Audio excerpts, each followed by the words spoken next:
کہ ایک کہانی سناؤں۔ مدینے کا شہر ہے، اللہ کے محبوب جلوہ فراز ہے، مسجد نبوی میں ہر لمحہ نور برستا تھا۔ آقا تشریف فرماتے اور صحابہ حضور کے گرد یوں بیٹھتے جس طرح چاند کے گرد ہالہ ہوتا ہے اور بدر تمام کے گرد ستارے ہوتے ہیں۔ آقا واز و تلقین کرتے، لوگ سنتے، من میں اتارتے اور روحوں کو تازگی دیتے۔ ایک چھوٹا سا بچہ ہے جو ننھے ننھے پاؤں سے چل کے مسجد نبوی میں پہنچ جاتا ہے، نام اس کا عمیر ہے، بمشکل سے بولنا سیکھا ہے اس نے۔ آقا کریم علیہ السلام کی خدمت میں کبھی وہ اپنے چچا جلاس بن سوید کے ساتھ جاتا ہے، کبھی وہ اکیلا بھی چلا جاتا ہے۔ ایک دن اس کا چاچا نہیں گیا لیکن بچہ گیا اور حضور کی بات سنی۔ آقا کریم نے آخرت کے بارے میں، قیامت کے بارے میں نقشہ بیان کیا۔ جب وہ بچہ واپس پلٹا نا تو اپنے چچا کو کہتا ہے، یا اماہ سمیت رسول اللہ صلی اللہ علیہ وسلم یخبرنا عن الساعہ حتی کانی اراہا رای العین۔ اے میرے چچا، آج میں نے حضور کو قیامت کا ذکر کرتے دیکھا ہے، اور حضور نے ایسا ذکر کیا ہے کہ قیامت کا نقشہ میری آنکھوں کے سامنے آ گیا تھا۔ یہ بات جو ہے وہ اس بچے نے اپنے چچا کو سنائی، کیونکہ چچا آج غیر حاضر تھا اور بیٹا چاہ رہا تھا کہ میں اپنے چچا کو بھی حضور کی مجلس سے وہ سنی ہوئی بات بتا دوں اور جو محروم ہو گیا اس کی محرومیاں دور ہو جائیں۔ لیکن اس کا چاچا جلاس بن سوید ازلی بدبخت تھا۔ اس نے کہا، واللہ لو کان محمد صادقا لنحن شر من الحمیر۔ اللہ کی قسم اگر محمد سچا ہے نا تو ہم گدھوں سے بھی پھر گئے گزرے۔ جب یہ بات کہی اس نے تو اس بچے کے پاؤں تلے سے زمین نکل گئی کہ میرا چچا کیا بول رہا ہے، یہ تو مجھے انگلی لگا کے مسجد نبوی میں لے جایا کرتا تھا اور اس نے یہ کیا بات کہہ دی، یہ تو منافق نکلا۔ اللہ اکبر! اس بچے کی حیرت کی انتہا نہ رہی کہ یہ کیا ماجرا ہو گیا۔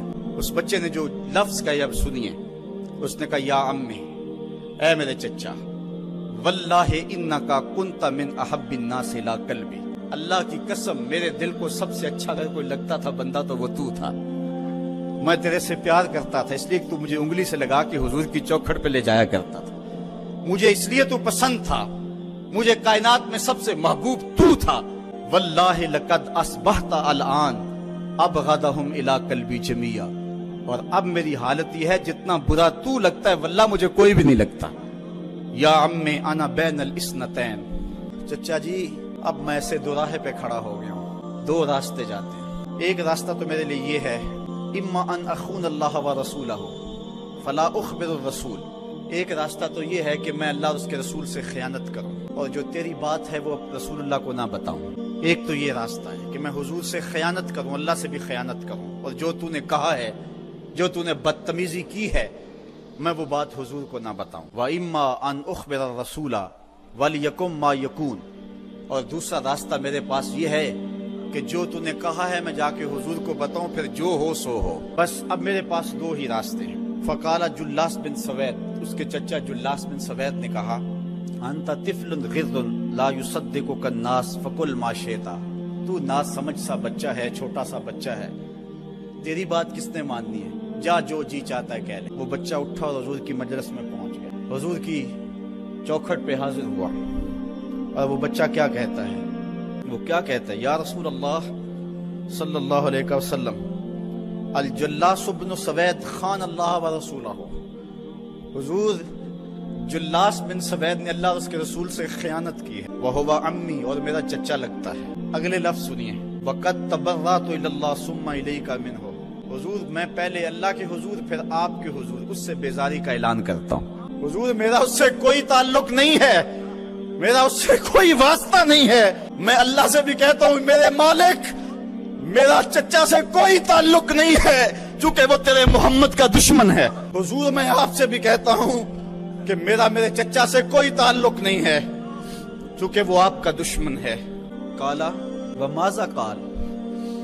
حضور نے فرمایا بچے اس نے کیا کہا ہے؟ بچے نے ساری کہانی سنا دی کہ میں نے آپ کی تقریر سنی، آپ کی گفتگو سنی اور جا کے بتائی، تو اس نے کہا کہ اگر وہ سچے ہیں تو پھر تو ہم گدھوں سے بدتر ہو۔ حضور نے صحابہ کو بلایا، کہا کہ یہ واقعہ پیش آیا ہے، بتاؤ کیا کریں۔ صحابہ نے عرض کی، ھذا طفل صغیر لا تصدقه فهو لا یعی ما یقول والجلاس بن سوید یصلی معنا وهو شیخ کبیر وعاقل۔ حضور یہ بچہ چھوٹا ہے، کم عقل ہے، کم سمجھ ہے، یہ تو اپنی بات بھی نہیں صحیح طرح سمجھ سکتا، جو کہتا ہے تو وہ بھی نہیں جانتا۔ اور جلاس بن سوید بڑی عمر کا آدمی ہے، ہمارے ساتھ نمازیں پڑھتا ہے اور عاقل شخص۔ آپ اس بچے کی بات کی پرواہ نہ کیجیے اور اس کی خبر کی تصدیق نہ کیجیے۔ ادھر جلاس بن سوید کو جب پتا چلا تو اس نے بھی قسمیں کھانی شروع کر دی کہ میں نے تو کوئی بات کہی نہیں ہے، ایک چھوٹے سے بچے نے جا کے ویسے ہی بات کر دی۔ تو حضور نے اس بچے کی بات کو نظر انداز کیا صحابہ کے کہنے پہ۔ اب اس بچے نے جب دیکھا کہ میری بات حضور نے قبول نہیں کی ہے تو اس نے جھولی پھیلا لی اور آسمان کی طرف دیکھ کر کے کہا اللہم ان کنت صادقا فصدقنی وان کنت کاذبا فکذبنی، اے اللہ اگر میں جھوٹا ہوں تو مجھے جھوٹا کر دے، اور اگر میں سچا ہوں تو میری سچائی کا اعلان کر دے۔ یہ بچے نے جب بات کی تو ابھی اس نے منہ پہ دعا مانگ کے ہاتھ نہیں پھیرے تھے کہ جبریل آ گئے، اور سورہ توبہ کی آیت نازل ہوئی یحلفون باللہ ما قالوا وَلَقَدْ قَالُوا كَلِمَةَ الْكُفْرِ وَكَفَرُوا بَعْدَ إِسْلَامِهِمْ، یہ قسمیں کھاتے ہیں کہ ہم نے یہ بات نہیں کی ہے۔ محبوب انہوں نے اسلام لانے کے بعد کلمہ کفر بولا ہے، انہوں نے کلمہ کفر بولا ہے، اس نے بات کہی ہے۔ تو اللہ تعالیٰ کے محبوب نے اس بچے کو اپنے پاس بلایا، کہا مرحبا بالذی صدقہ ربہ من فوق سبع سماوات، خوش آمدید وہ بچے جس کی 7 آسمانوں سے اوپر رب نے بھی گواہی دی ہے، جس کی رب نے بھی گواہی دی ہے۔ پھر حضور نے اس بچے کے کان کو پکڑا اور فرمایا وفت اذنک یا غلام وصدقک ربک، بچے تیرے کان نے ٹھیک ہی سنا تھا اور تو وہ ہے جس کی گواہی اور جس کی تصدیق میرے رب نے فرمائی۔ اللہ اکبر۔ تو حضور علیہ الصلوۃ والسلام کی محبت اور حضور کے ساتھ وفا کا یہ رشتہ اور یہ تعلق اور یہ گہرا ربط اللہ تعالیٰ کی محبت کا بندے کو مستحق کرتا ہے۔ اللہ نے بھری بزم کے اندر اس بچے کو عمیر بن سعد رضی اللہ تعالیٰ عنہ کو جھوٹا نہیں ہونے دیا۔ تو اقبال کہتا ہے کی محمد سے وفا تو نے تو ہم تیرے ہیں، یہ جہاں چیز ہے کیا لوح و قلم تیرے ہیں۔